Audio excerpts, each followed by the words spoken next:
ಅನಿಲ್ ಕುಮಾರ್ ಪಾಟೀಲ್ ಅವರು, ಜ್ಯೋತಿ ದೇಸಾಯಿ ಮೇಡಮ್ ಅವರು, ಭಾಳಷ್ಟು ಜನ ಬಂದಿದ್ದೀರಿ. ಇಂಥ ಒಂದು ಸುಂದರ ವೇದಿಕೆಯಲ್ಲಿ ನನಗೂ ಕೂಡ ಅವಕಾಶ ಕೊಟ್ಟಿರೋದಕ್ಕೆ ಮತ್ತೊಮ್ಮೆ ಧನ್ಯವಾದಗಳು ಅರ್ಪಿಸ್ತಾ, ಜಾತ್ರಾ ಮಹೋತ್ಸವದಲ್ಲಿ ಕೇವಲ ಧಾರ್ಮಿಕ ಆಚರಣೆಗಳಲ್ಲ, ಇತ್ತೀಚಿನ ದಿನಗಳಲ್ಲಿ ಹೆಚ್ಚು ಮನೋರಂಜನಾ ಕಾರ್ಯಕ್ರಮಗಳು, ಸ್ಪರ್ಧಾತ್ಮಕ ಕಾರ್ಯಕ್ರಮಗಳು ನಡೆಯೋದ್ರ ಮುಖಾಂತರ ಹೆಚ್ಚು ಜನ ಭಾಗವಹಿಸಬೇಕು ಅನ್ನುವಂಥ ಒಂದು ಆಲೋಚನೆ ಭಾಳ ಉತ್ತಮವಾದ್ದು.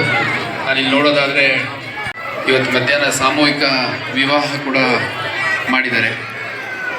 ಒಟ್ಟಾರೆಯಾಗಿ ದೇವಸ್ಥಾನ ಅನ್ನುವಂಥ ಒಂದು ವೇದಿಕೆ ಮುಖಾಂತರ ಸಾಕಷ್ಟು ಒಳ್ಳೆಯ ಕೆಲಸಗಳು ಆಗ್ತಾ ಇರುವಂಥದ್ದು ನೋಡಿ. ಧಾರ್ಮಿಕ ಆಚರಣೆಗಳು ಯಾವ ರೀತಿ ನಡೆಸಬೇಕು ಅನ್ನೋದನ್ನ ನನ್ನ ಲೆಕ್ಕದ ಪ್ರಕಾರ ಜಗದೀಶ್ ನಗರಕ್ಕೆ ಬಂದು ಬೇರೆಯವ್ರು ನೋಡ್ಕೊಂಡು ಹೋಗ್ಬೇಕು. ಯಾಕಂದರೆ ಜಾತ್ರೆ ಅಥವಾ ಧಾರ್ಮಿಕ ಕಾರ್ಯಕ್ರಮ ಅಥವಾ ಬೇರೆ ಸಾಂಸ್ಕೃತಿಕ ಕಾರ್ಯಕ್ರಮ ಅಂತಂದರೆ ಸುಮ್ಮನೆ DJ ಹಚ್ಬಿಟ್ಟು ಮೈ ಮೇಲೆ ದೆವ್ವ ಬಂದಂಗೆ ಕುಣಿಯುವಂಥದ್ದೇ ಜಾತ್ರೆ ಅಂತ ಅಂದ್ಕೊಂಡಿದ್ರೆ ನಾವು ಮೋಸ್ಟ್ಲಿ. ಆದರೆ ಅಚ್ಚುಕಟ್ಟಾಗಿ ಮಕ್ಕಳು, ಹೆಣ್ಮಕ್ಳು, ಹಿರಿಯರು ಕುಟುಂಬ ಸಮೇತರಾಗಿ ಬಂದು ಸಮಾಧಾನವಾಗಿ ಕೂತ್ಕೊಂಡು ಗಂಟೆಗಟ್ಟಲೆ ಕಾರ್ಯಕ್ರಮದಲ್ಲಿ ಭಾಗವಹಿಸಿ ಧಾರ್ಮಿಕವಾಗಿ ಮತ್ತು ಸಾಂಸ್ಕೃತಿಕವಾಗಿ ಮನಸ್ಸನ್ನು ಆಹ್ಲಾದಪಡಿಸ್ಕೊಂಡು ಹೋಗುವಂಥದ್ದು ನಿಜವಾದ ಜಾತ್ರೆಯ ಅರ್ಥ ಅಂತ ನಾನಾದರೂ ಈ ಏರಿಯಾ ನೋಡಿದ ಮೇಲೆ ಹೇಳಲಿಕ್ಕೆ ಇಷ್ಟಪಡ್ತೇನೆ. ನಾನು ಮಂಗಳೂರಲ್ಲಿ ಕೂಡ ಧಾರ್ಮಿಕ ಆಚರಣೆಗಳು ಹೆಚ್ಚು. ಅಲ್ಲಿ ನಾನು ಹಿಂದೆ ಮಂಗಳೂರು ಪೊಲೀಸ್ ಕಮಿಷನರ್ ಇದ್ದೆ. ಎಲ್ಲ ಧರ್ಮದವರು, ಹಿಂದೂ, ಕ್ರಿಶ್ಚಿಯನ್ಸು ಮತ್ತು ಮುಸಲ್ಮಾನರು ಎಲ್ಲರೂ ಭಾಳ ದೊಡ್ಡ ಮಟ್ಟದಲ್ಲಿ ಧಾರ್ಮಿಕ ಆಚರಣೆಗಳು ಮಾಡ್ತಾರೆ.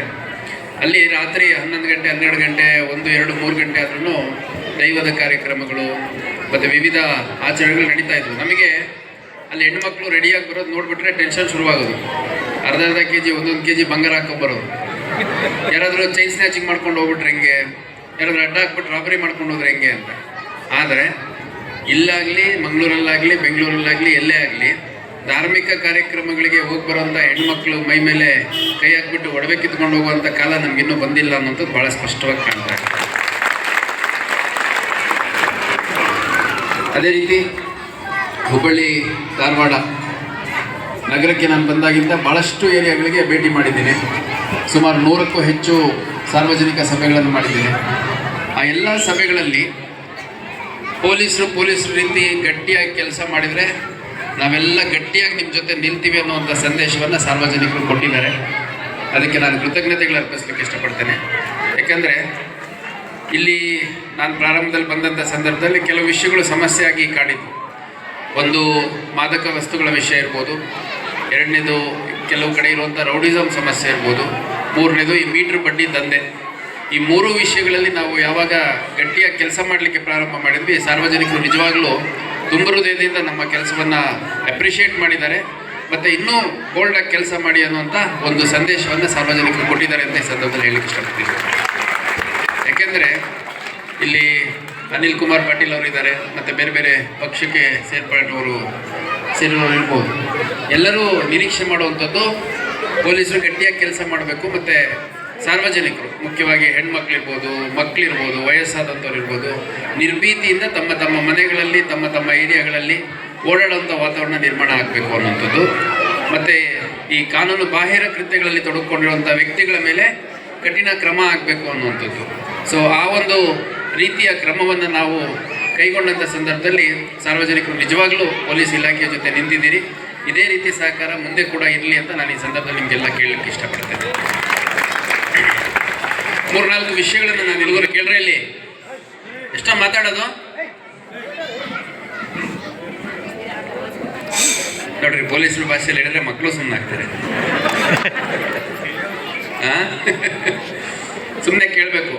ಕೇಳ್ತೀರಾ? ಸುಮ್ಮನೆ ಕೇಳ್ತೀನಿ ಅನ್ನೋರು ಕೈ ಎತ್ತಿ. Very good. ಅಲ್ಲಿ ನೋಡಿ, ಅಲ್ಲಿ ಸುಮ್ಮನೆ ಕೇಳ್ತೀರಾ ಕೈ ಎತ್ತಿ. ಸುಮ್ಮನೆ ಕೇಳೋರೆಲ್ಲ ಕೈ ಎತ್ತಿ. ಕೈ ಇಳಿಸಿ.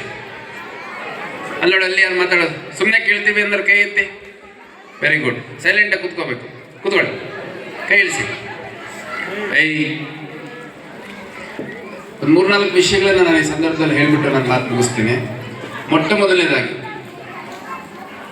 ಅಶೋಕ್ ನಗರ ಅನ್ನೋ ಒಂದು ಪೊಲೀಸ್ ಸ್ಟೇಷನಲ್ಲಿ ಒಂದು 7 ವರ್ಷದ ಹೆಣ್ಮಗು ಮೇಲೆ ಒಂದು 50 ವರ್ಷದ ಒಬ್ಬ ವ್ಯಕ್ತಿ ಅತ್ಯಾಚಾರ ಮಾಡ್ತಾನೆ. ನಿಮಗೆಲ್ಲ ಅನ್ನಿಸ್ಬೋದು, ಮಕ್ಕಳೇನು ಆರಾಮಾಗಿ ಮನೇಲಿ ಇರ್ತಾರೆ, ಅಕ್ಕಪಕ್ಕದ ಮನೆಯವ್ರು ಕಣ್ಣಾಡಿಸ್ತಾ ಇರ್ತಾರೆ, ಏನು ಸಮಸ್ಯೆ ಇಲ್ಲ ಅಂತ. ಈಗ ಚಿಕ್ಕ ಮಕ್ಕಳಿಂದ ಹಿಡಿದು ಗಂಡಾಗಲಿ ಹೆಣ್ಣಾಗಲಿ ಎಲ್ಲರಿಗೂ ಅತ್ಯಂತ ಹೆಚ್ಚು ಜಾಗರೂಕತೆಯಿಂದ ನೋಡ್ಕೊಳ್ಳೋಂಥ ಅವಶ್ಯಕತೆ ಇದೆ. ಮನೆಗೂ CCTV ಹಾಕ್ಲಿಕ್ಕೆ ಆಗುತ್ತಾ ಇಲ್ಲ ಹೇಳಬೇಕು.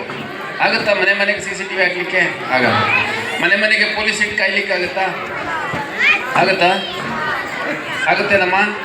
ಹೇಳಿ, ಬಾಯ್ಬಿಟ್ಟು ಹೇಳಿ, ಮನೆಗೆ ಪೊಲೀಸ್ ಇಟ್ಟು ಇಲ್ವಾ?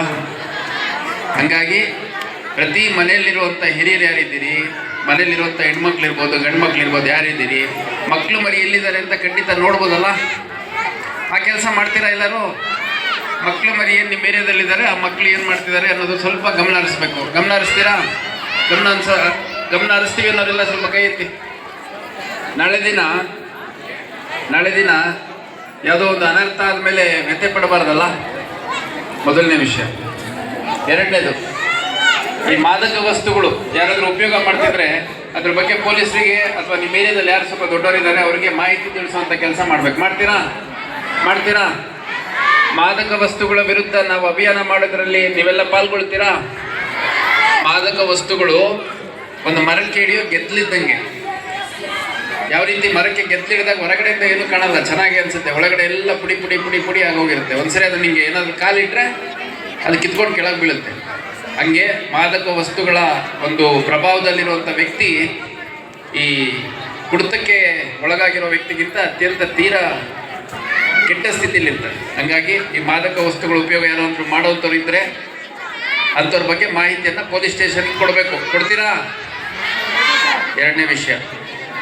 ಮೂರನೇ ವಿಷಯ, ನಿಮ್ಮ ಮನೆಗಳಲ್ಲಿ ಮಕ್ಕಳು ಚಾಕು ಚೂರಿ ಅಂಥದ್ದು ಇಟ್ಕೊಂಡು ಹೋದ್ರೆ ಏನು ಮಾಡ್ತೀರಿ? ಹೊಡಿತೀರಿ. ಭಾಳ ಒಳ್ಳೆ ಕೆಲಸ. ಸಣ್ಣ ಮಕ್ಕಳು, ನಾನು ಹೇಳ್ತೀನಿ, ಇದೇ old Hubli Bendigeri police station ಲಿಮಿಟ್ಸಲ್ಲಿ 10ನೇ ಕ್ಲಾಸ್ ಇರೋ ಹುಡುಗ 9ನೇ ಕ್ಲಾಸ್ ಇರೋ ಹುಡುಗನಿಗೆ ದುಡ್ಡು ಕೊಟ್ಟು ಅದಕ್ಕೆ ಬಡ್ಡಿ ಹಾಕಿ ವಾಪಸ್ ಕೊಡಲಿಲ್ಲ ಅಂತಂದಾಗ ಚಾಕು ಹಾಕ್ತಾನೆ. ಎಷ್ಟನೇ ಕ್ಲಾಸ್ ಹುಡುಗ? 10ನೇ ಕ್ಲಾಸ್ ಹುಡುಗ. ನಮ್ಮ ಹುಡುಗರು ಚಿಕ್ಕವರು, ಅವ್ರೇನು ಸುಮ್ಮನೆ ಏನೋ ಇಟ್ಕೊಂಡಿದ್ದಾರೆ, ಯಾವುದೋ ಒಂದು ರೇಸರ್ ಇಟ್ಕೊಂಡಿದ್ದಾರೆ, ಒಂದು ಚಾಕು ಇಟ್ಕೊಂಡಿದ್ದಾರೆ. ಮಕ್ಳು ಎಲ್ಲಿಗೆ ಹೋಗ್ತಾರೆ ಬರ್ತಾರೆ ಅನ್ನೋದು ಗಮನ ಹರಿಸ್ಬೇಕು. ಹರಿಸ್ತೀರಾ? ನೋಡಿ, ನಮ್ಮನೆ ಮಕ್ಕಳೆಲ್ಲ ಭಾಳ ಒಳ್ಳೆ ಸ್ಕೂಲಲ್ಲಿ ಓದ್ತಾ ಇದ್ದಾರೆ. 70,000 80,000 1 ಲಕ್ಷ ಫೀಸ್ ಕಟ್ತೀವಿ. ಬೆಳಗ್ಗೆ 8 ಗಂಟೆಗೆ ಹೋದರೆ ಸಂಜೆ 4:15 5 ಗಂಟೆಗೆ ಬರ್ತಾರೆ. ಅದಾದಮೇಲೆ ಒಂದು ಅರ್ಧ ಗಂಟೆ 1 ಗಂಟೆ ಆಟ ಆಡೋಕ್ಕೆ ಬಿಟ್ಟು 5:30 6 ಗಂಟೆಗೆ ಮತ್ತೆ ಓದಿಸ್ಲಿಕ್ಕೆ ಕೂತ್ಕೊಂಡ್ರೆ 10-10:30ವರೆಗೂ ಎದ್ದೇಳಕ್ಕೆ ಬಿಡಲ್ಲ. 2ನೇ ಕ್ಲಾಸ್ 3ನೇ ಕ್ಲಾಸ್ 4ನೇ ಕ್ಲಾಸ್ ಇರೋ 5ನೇ ಕ್ಲಾಸ್ ಇರೋ ಮಕ್ಕಳಿಗೆ. ಆದರೆ ಈ ಎಲ್ಲ ಏರಿಯಾಗಳಲ್ಲಿ ನಾನು ನೋಡೋದು ಸಂಜೆ 5 ಗಂಟೆ 6 ಗಂಟೆಗೆ ಬಂದರೆ ನೂರಾರು ಸಾವಿರಾರು ಜನ ಮಕ್ಕಳು ರಸ್ತೆಗಳಲ್ಲಿ ಆಟ ಆಡ್ತಾ ಇರ್ತಾರೆ. ಆಟ ಆಡೋವಷ್ಟು ಆಟ ಆಡ್ಬೇಕು. ಅದನ್ನು ಆಟ ಆಡೋದೇ ಫುಲ್ ಟೈಮ್ ಕೆಲಸ ಮಾಡಬಾರ್ದಲ್ಲ. ಸೊ ನಾವು ಇಷ್ಟು ಓದಿಸಿ, ಇಷ್ಟೆಲ್ಲ ತರಬೇತಿ ಕೊಡಿಸಿ, ಮನೆಗಳಲ್ಲಿ ಹೇಳ್ಕೊಟ್ಟು ವಿದ್ಯಾವಂತರಿದ್ದು ಅವ್ರುಗಳು ಕಾಂಪಿಟೇಷನಲ್ಲಿ ಸಕ್ಸಸ್ ಆಗೋ ರೇಟ್ ಕಮ್ಮಿ ಇರುತ್ತೆ. ಅಂಥದ್ದು ಸುಮ್ಮನೆ ರಸ್ತೆಗಳಲ್ಲಿ ಓಡಾಡ್ಕೊಂಡು ನಾವು ಮಾಮೂಲು ಗೌರ್ಮೆಂಟ್ ಸ್ಕೂಲಲ್ಲಿ ಓದಿದರೆ ಭಾಳ ದೊಡ್ಡ ಮಟ್ಟದ ಯಶಸ್ಸು ಸಾಧಿಸ್ಲಿಕ್ಕೆ ಆಗುತ್ತಾ ಇಲ್ಲ? ಕಷ್ಟ ಆಗುತ್ತೆ. ಅದಕ್ಕೆ ಎಲ್ಲ ಪೇರೆಂಟ್ಸ್ ಯಾರಿದ್ದೀರಿ, ಪೋಷಕರು ಯಾರಿದ್ದೀರಿ, ನಿಮ್ಮ ಮಕ್ಕಳು ಸಂಜೆ 4:30 5 ಗಂಟೆ ಮೇಲೆ ಬಂದಮೇಲೆ ಒಂದು ಅರ್ಧ ಗಂಟೆ ಆಟ ಆಡೋಕ್ಕೆ ಬಿಟ್ಟು ಕೈ ಕಾಲು ಮುಖ ತೊಳ್ಕೊಂಬಂದು ದೇವ್ರಿಗೆ ಕೈ ಮುಗಿದು ಓದಕ್ಕೆ ಕೂತ್ಕೋಬೇಕು. ಮಾಡಿಸ್ತೀರಾ ಕೆಲಸ?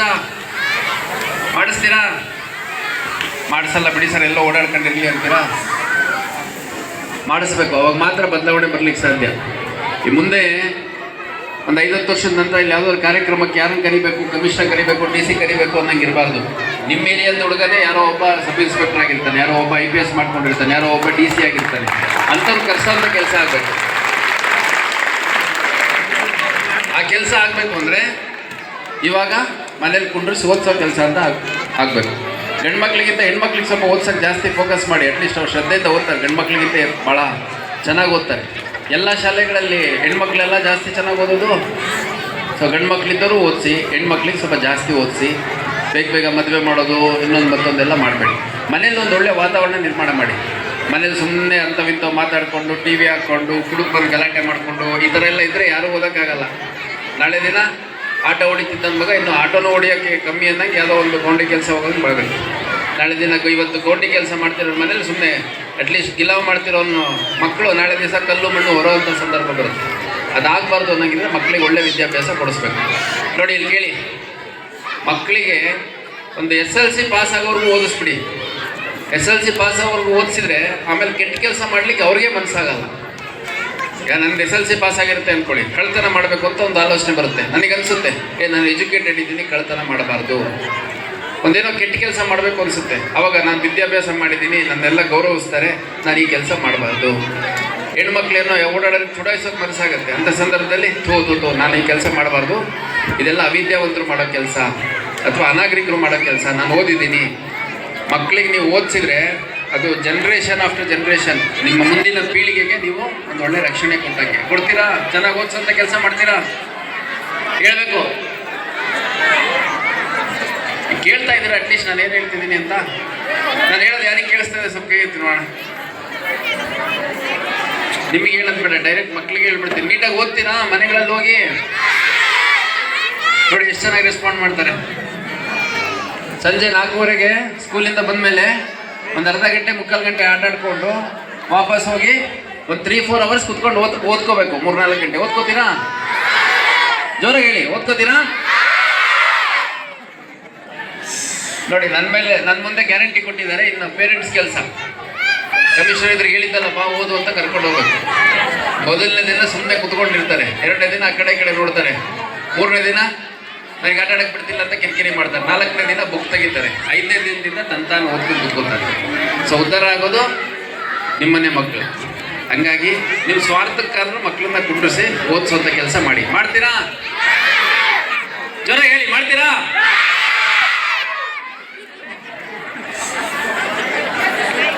ಎಲ್ಲ ಟೈಮಲ್ಲಿ ಕಮಿಷನರು ಅಥವಾ DCP, ಇನ್ಸ್ಪೆಕ್ಟ್ರು, ACP ಎಲ್ಲ ಬರ್ಲಿಕ್ಕಾಗಲ್ಲ. ಇಲ್ಲಿ ಬಂದು ನಿಮಗೆ ಬಂದೋಬಸ್ತ್ ಮಾಡೋರು ಇರ್ಬೋದು ಅಥವಾ ನಿಮ್ಮ ಕಷ್ಟ ಸುಖ ಏನೇ ಇರ್ಬೋದು, ಅದನ್ನೆಲ್ಲ ಸ್ಪಂದಿಸುವಂಥವ್ರು ನಮ್ಮ ಸಿಬ್ಬಂದಿಗಳು ಇದ್ದೀರಾ. ಇಲ್ಲಿ ನಮ್ಮ ಸ್ಟಾಫ್ ಇದ್ದೀರಾ, ಕಾನ್ಸ್ಟೇಬಲ್ಸು, ಹೆಡ್ ಕಾನ್ಸ್ಟೇಬಲ್ಸ್, ASS ಯಾರಿದ್ದೀರಿ? ಸೊ ಕೈ ಎತ್ತಿ, ಎಲ್ಲಿದ್ದೀರಲ್ಲೇ ನೋಡಿ, ಅಲ್ಲಿ ಕೈ ಇದ್ದಾರೆ, ಅವ್ರಿಗೊಂದು ಜೋರಾಗಿ ಚಪ್ಪಾಳೆ ಹೊಡೀರಿ.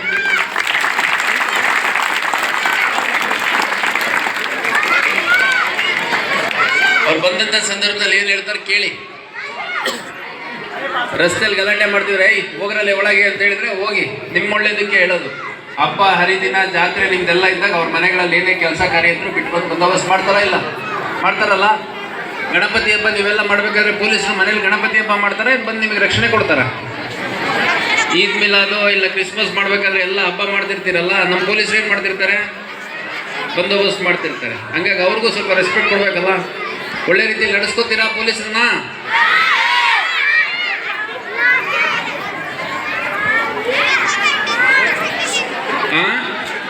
ಯಾರ್ಯಾರು ಪೊಲೀಸ್ ಆಗ್ತೀರಿ ಹೇಳ್ರಿ, ಕೈ ಎತ್ತಿ.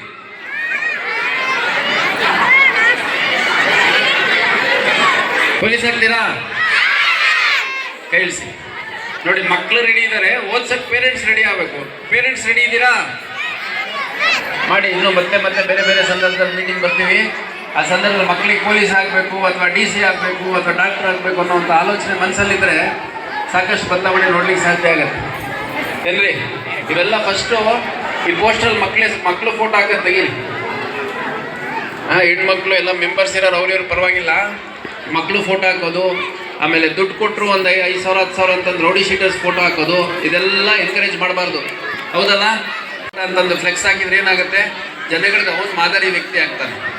ಅಂದರೆ ಇಲ್ಲಿರೋರು ಇದ್ದಾರೆ ಅಂತೆಲ್ಲ ಹೇಳ್ತಿರೋದು, ನಾನು ಜನರಲಿ ಹೇಳ್ತಾ ಇದ್ದೀನಿ. ಸೊ ನೋಡಬೇಕಾದ್ರೆ ಆಯೋಜಕರು, ಮಂಡಳಿಯವರೆಲ್ಲ ಸ್ವಲ್ಪ ಎಚ್ಚರಿಕೆಯಿಂದ ಆ್ಯಂಟಿ ಸೋಷಿಯಲ್ ಎಲಿಮೆಂಟ್ಸ್ ಅಂತನ್ನೆಲ್ಲ ಸ್ವಲ್ಪ ಸ್ಕ್ರೀನ್ ಮಾಡಬಾರ್ದು. ನಾನು ನಿನ್ನೆ ಒಂದು ಸ್ಟೇಡಿಯಮಲ್ಲಿ ಪ್ರೋಗ್ರಾಮ್ಗೆ ಹೋಗಿದ್ದೆ, ದೊಡ್ಡದಾಗಿ ಒಬ್ಬ ರೌಡಿ ಶೀಟರ್ದು ಫ್ಲೆಕ್ಸ್ ಹಾಕಿದ್ದಾರೆ ಕ್ರಿಕೆಟಲ್ಲಿ. ಯಾಕಪ್ಪ ಅಂದರೆ 20,000 ದುಡ್ಡು ಕೊಟ್ಟಿದ್ದ. ಅಂಥವೆಲ್ಲ ಆಗಬಾರ್ದು. ಅದೆಲ್ಲ ಭಾಳ ಕೆಟ್ಟ ಮೆಸೇಜ್ ಹೋಗುತ್ತೆ, ಮಕ್ಕಳು ಬರೀ ಭಾಳ ಕೆಟ್ಟ ರೀತಿ ಪ್ರಭಾವ ಬೀರುತ್ತೆ. ಸೊ ಈ ಒಂದು ಕಾರ್ಯಕ್ರಮಕ್ಕೆ ನನಗೆ ಆಹ್ವಾನ ಮಾಡಿ ಇಷ್ಟು ಮಾತನಾಡಲಿಕ್ಕೆ ಅವಕಾಶ ಕೊಟ್ಟಿದ್ದಕ್ಕೆ, ಮತ್ತು ವೇದಿಕೆ ಮೇಲಿರುವ ಎಲ್ಲ ಗಣ್ಯರು, ಇಲ್ಲಿರುವಂಥ ಎಲ್ಲರೂ ನನಗೆ ಮಾತನಾಡಲಿಕ್ಕೆ ಅವಕಾಶ ಕೊಟ್ಟಿದ್ದಕ್ಕೆ ಹೃತ್ಪೂರ್ವಕ ಧನ್ಯವಾದಗಳು ಅರ್ಪಿಸಲಿಕ್ಕೆ ಇಷ್ಟಪಡ್ತೇನೆ. ಮತ್ತು ಮುಂದಿನ ದಿನಗಳಲ್ಲಿ ಬೇರೆ ಕಾರ್ಯಕ್ರಮ ಕೂಡ ಇಲ್ಲಿ ಬರ್ತೀನಿ.